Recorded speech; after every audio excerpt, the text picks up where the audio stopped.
All right, hello there, thrill seekers. And as promised, here is part 2 of my conversation with Muho Nulke, former abbot of Antaiji Temple in Japan. This is the thrilling conclusion of the conversation we had outside of Osaka Castle about, I guess, a week ago.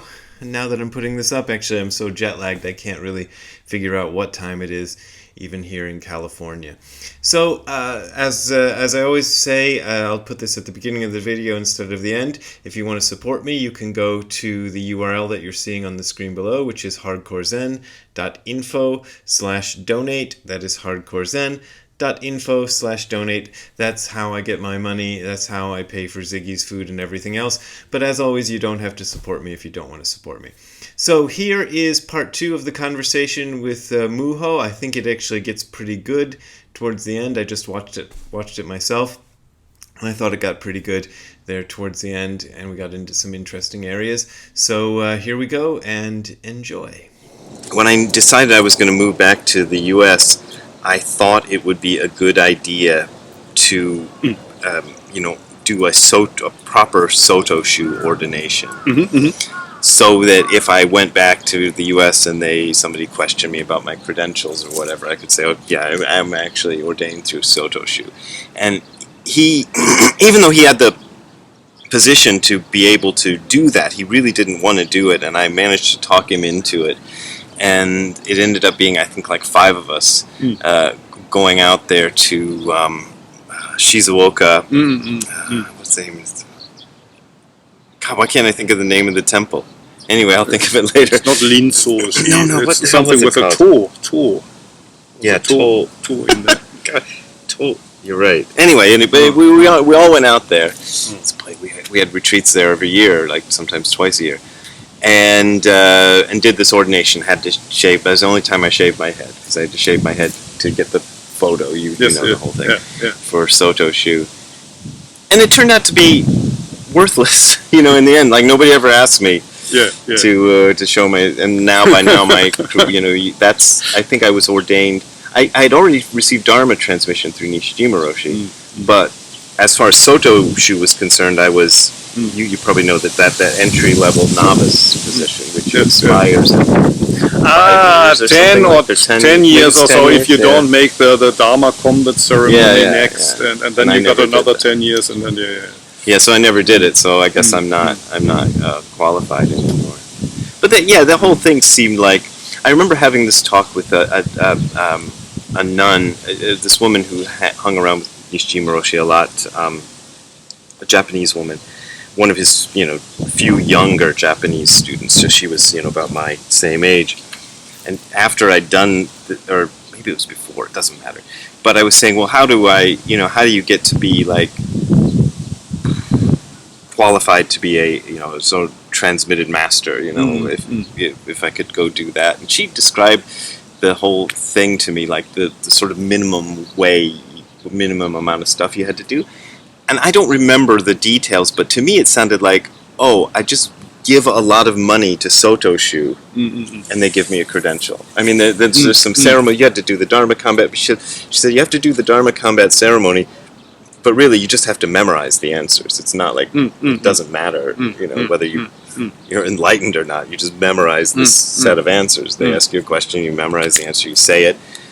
Once you've done that, they give you a certificate, and then you're a master. And I thought, well, that isn't what I didn't get into this to give a bunch of money to this organization so they could give me a credential. So I just never did it. It's interesting, all these. But the one thing you said that I wanted to pick up on, which I thought was interesting, is when people come, if I give a retreat, like I give the basic instructions, how to sit and what we're going to do during the day and all this stuff, and then people always complain. Not everyone, but there's always somebody who complains that I didn't explain it enough. And I always tell them, if you were in Japan, they don't even explain this much. They just say, like, here's the Zendo. Bye. There you go. And they just don't tell you anything at all. You have to figure it out. So there's a big difference in, I don't. Do you think Europeans are kind of I've had that in Europe too, in Germany. You know, one guy complained when I did a retreat in Germany. A German guy complained to me that I was not what was the word he said? Like some word like inspiring, encouraging. I didn't give enough encouragement. I was like, really? What do you do with that? I don't know. Yeah. When you sit, for example, session, do you sit facing the wall, or do you sit? Facing. Oh, yeah. I got that feedback once in the Netherlands. Like Antaiji style is facing the wall, but most people, the teachers, usually facing inside. Right. Yeah.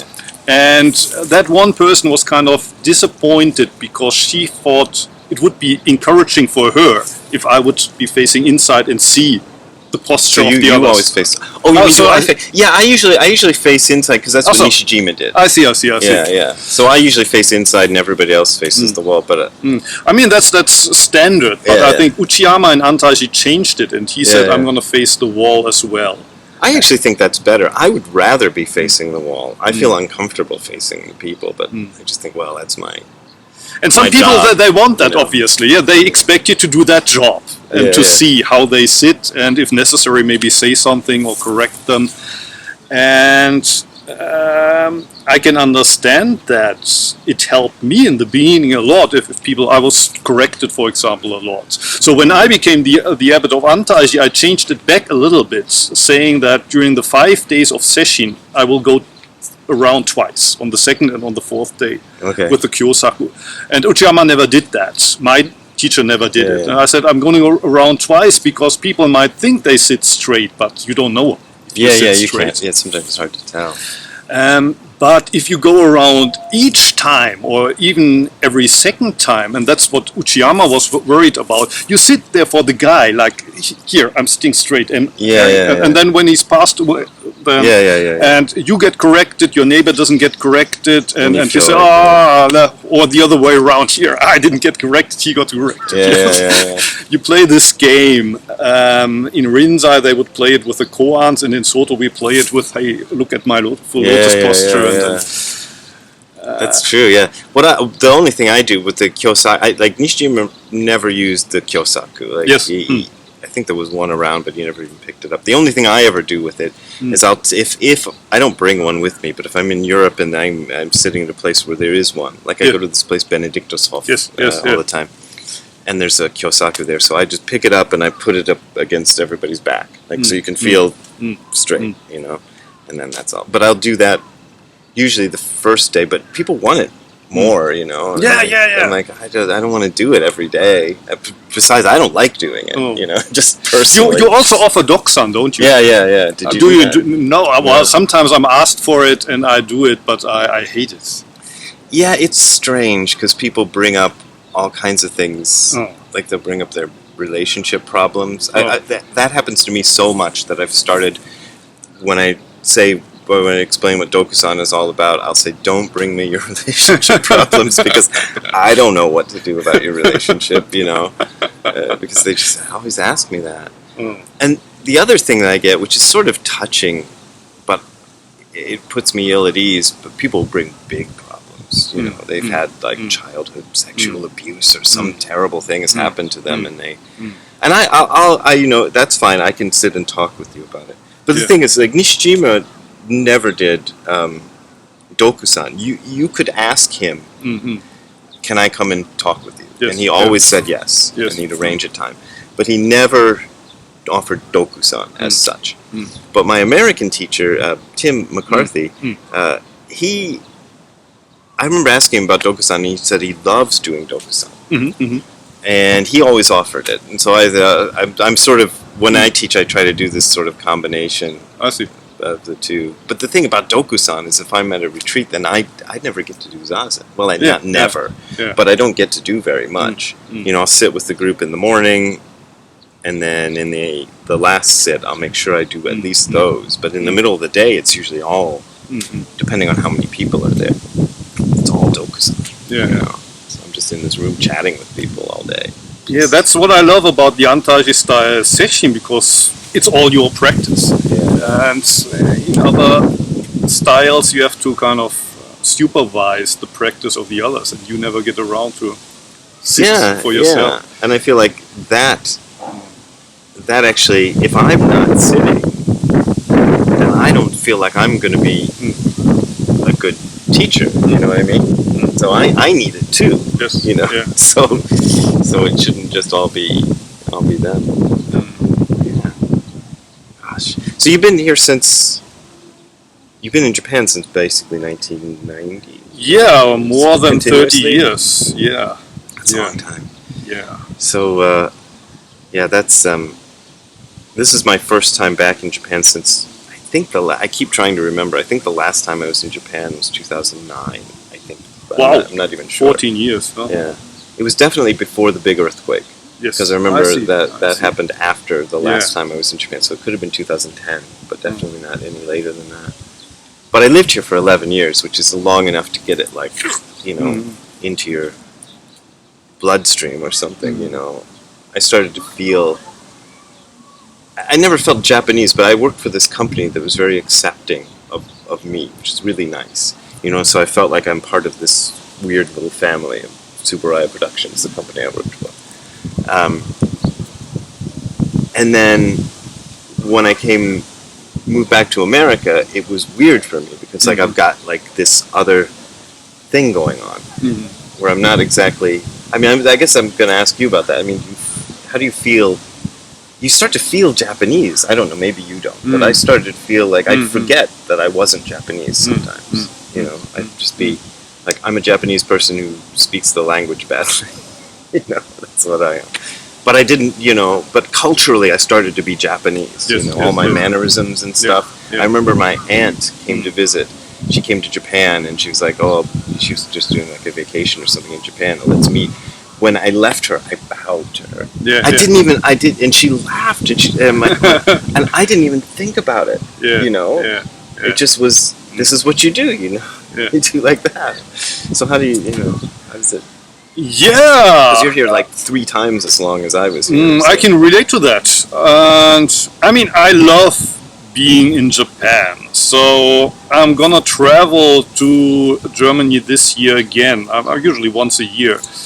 But it's not that I hate going back to Germany, but I love coming back to Japan after that. It's so different, and even already at the immigrations, kind of how you're treated there, and then how people treat each other. When I give a talk, and when I give a talk in Germany, it's not so different from what I would say in Japan, but the kind of discussion afterwards is very, very different. And takes some time to kind of... Because it's very intellectual in Germany. Intellectual, and they want to prove you wrong. It's kind of like a game. And but I read a book and they say something different than what you just said. And I saw a kind of contradiction in what you said. There, ha ha ha, I got you. Yeah, that's interesting, because I go to Germany every year, and I'd never... That's another culture. Like, I think my family culture is very murky. Like, nobody really knows, but I think my family is mostly German immigrants. Like, so that's where I come from. So then I go to Germany, and I experience German culture. And German culture seems very, you know, I mean, you know how it is. It's like everything's very organized and very rigid, but they're also very intellectual. In their heads. So I noticed like a big difference. Like, I'll sometimes go right to Germany and then Netherlands because they're so close. So I'll go one to the other, and the Dutch people are like all, you know, their language is almost the same as German, but their attitude is so different from German. Relaxed, you know, and they're so open to everything. But the Germans are very. So I get that same thing. Every time I go to Benediktushof and I give a talk, then after the talk, there's always some guy in there. There's always that one guy who wants to be. I never thought about it, like challenging you and like. This is what, But then you feel, like, I don't know where I should have prepared questions because I don't have good questions. But do you feel Japanese after a while? I'm just kind of curious. I never felt like, I never was under any illusions that I was Japanese, but I didn't feel American anymore. Yeah, I mean, it's usually the Japanese that remind you that you're not Japanese. But after a while, and when the Japanese get to know you and you learn the style of communication in Japanese and this kind of technique that they call reading the air, reading between the lines, you get better at that, then they treat you like a Japanese and you forget that you're not Japanese. And some foreigners have difficulties with that kind of Japanese style of communication, that they're sometimes not supposed to say what they think. But that doesn't mean that you couldn't communicate that, because the Japanese are willing to read between the lines when you learn how to communicate between the lines. It's just that when you say these things that you're supposed to communicate between the lines, then everybody's kind of taken aback. Although sometimes you have a kind of a bonus as a foreigner that you are sometimes even expected to say in a certain group setting, where all of the Japanese, they think the same, but everybody's afraid to say it. Then you get to be the one who says exactly, it. Because the foreigner is kind of supposed to be the fool who can't read between the lines. So if you say it, then everybody's thankful. Finally, somebody said it. So sometimes you have this kind of advantage. I never thought about it that way, but thinking back to some of the interactions I had at Tsuburaya, it was like that. It's like, oh, finally somebody said this thing, you know. But you shouldn't use it too often. But sometimes you can use that kind of. People think they, And I would go into meetings. This is just a sideline where there seems to be a consensus, and I'll go out of a meeting and I'll ask one of my Japanese colleagues, like, what just happened in there? And he's saying, I don't know. Like, everybody acts like they know what just happened, what was just decided, and they don't, because they've just been dancing around the subject for so long that nobody knows what we decided. And, it's a weird thing. Well, I don't know what to ask you. Was it worth it? Was all the Zen stuff worth it? Sometimes this is something I ask myself. Like, I got into this when I was like 18 or 19 years old and was very like, I want, enlightenment and to find out the secret meaning of life and all this stuff. And then you go through it and you have some experiences and they're, incredible sometimes. And then afterwards you're going, oh, well, now I'm just this. In some ways, it's better. But in some ways, I'm now a confused person who's had this experience where I've kind of seen everything from this other perspective and gone, oh, that's not what I thought it was, life. And then, but I'm still stuck. I'm still living this life, so I still have to go out and figure out how to make enough money to pay rent and whatever. And then I think, well, am I better off? I think so. I'm glad I did it. I'm glad I put in that effort, and I think it is something useful. But it's not useful in the way I'd hoped. It doesn't solve all the problems. You still got the same problems. So, do you have any comments on that kind of?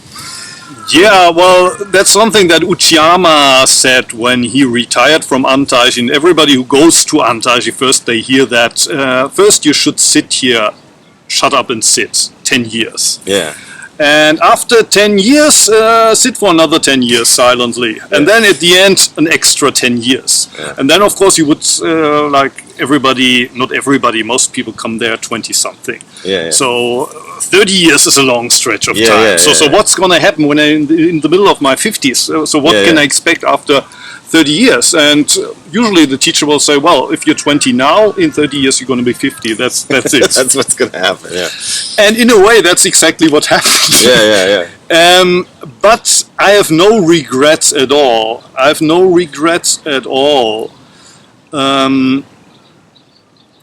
It could have turned much worse, I think. So all these expectations I had about, I read about this big Satori thing in the books of D.T. Suzuki or Kaplo's 3 Pillars of Zen. I read those too, and I had this idea, you got this big thing, and then everything, it's going to be, well, clear and no problems anymore, and whatever. And that, well, never happened. It never happened. There were maybe some glimpses of something, but I might have had this easier if I'd done drugs or whatever. Whatever. And some people actually say, well, you can, how you say, speed it up a little bit if you take the right drugs. If you just want that experience, I think probably the drugs would give you something close. Yeah, so in my case, I wouldn't say it's the experience that made it worth, but I mean, the realization that there's nothing to get, I mean, that's a big thing. Yeah, that is. 30 years ago, I was unhappy because I was still waiting for this something. There must be something. I need this something. And after 30 years, I still haven't got the something, but I have understood I actually don't need anything more than this. And that you probably would not get from drugs. The drugs would make you think, oh, I need more of that experience, but but if you're actually going through it slowly and that slow boil or whatever, I don't know what metaphor to use, gives you the idea that I don't need this anymore. So it's fine. Well, that's probably a good place to wrap it up, right? Well, thank you for having me. Yeah, and we'll put this up sometime. Hey Ziggy, what did you think of part 2 of the conversation with Muho? It got pretty good at the end, right? We were talking about enlightenment and stuff. That was good, huh? Alright, well, I'll let you go back to sleep. You seem like you want to sleep more than you want to talk to me. We'll see you later. Bye, Ziggy.